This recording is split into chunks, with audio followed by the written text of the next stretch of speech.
For today's video, nandito nga pala kami sa SM North EDSA with Popoy together with his family.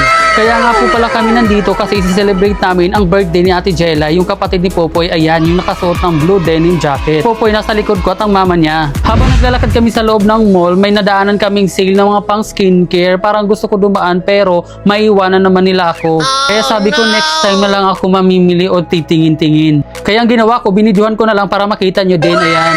Habang naglalakad kami, napansin ko, grabe, sobrang daming tao pala. Ayan. At alam nyo ba na nagugutom na kami dyan? So guys, wala pa kami mahanap na kainan. So iniikot pa namin ang North EDSA.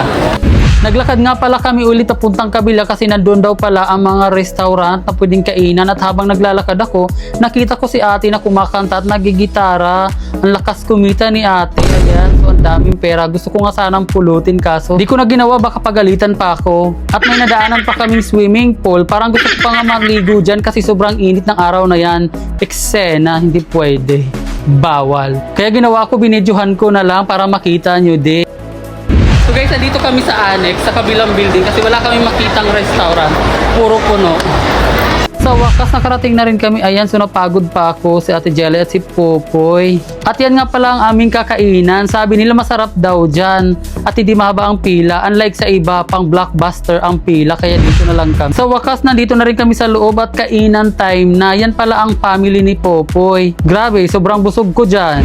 At pagkatapos namin kumain, uwi na agad kami kasi may gagawin daw kaming content. At paglabas namin, grabe, sobrang lakas ng ulan, para may bagyo pa dyan.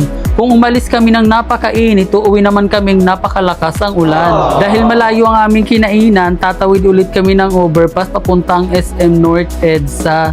Dahan-dahan nga pala kami kung maglakad dyan kasi madulas ang daanan dahil nabasa sa ulan. Dahil sobrang lakas ng ulan, pumasok muna kami sa SM Department Store para magpatila ng ulan.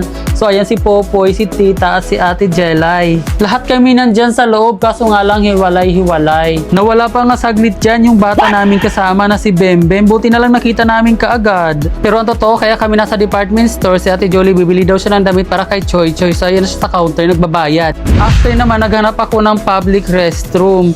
Pagkatapos ko umihi, so ayan, nag-selfie muna ako, outfit check, ayan. Yung batang nasa likuran ko, yan si Bembem. Pagkatapos naman, pumunta na kami sa 6th floor ng parking lot. Napakataas, diba? Kasi ang daming sasakyan, so nasa taas na ang available. Sa mga oras nga na yan, wala nang ulan, so inabangan na lang namin na ilabas ang sasakyan. Thank you for watching, bye-bye!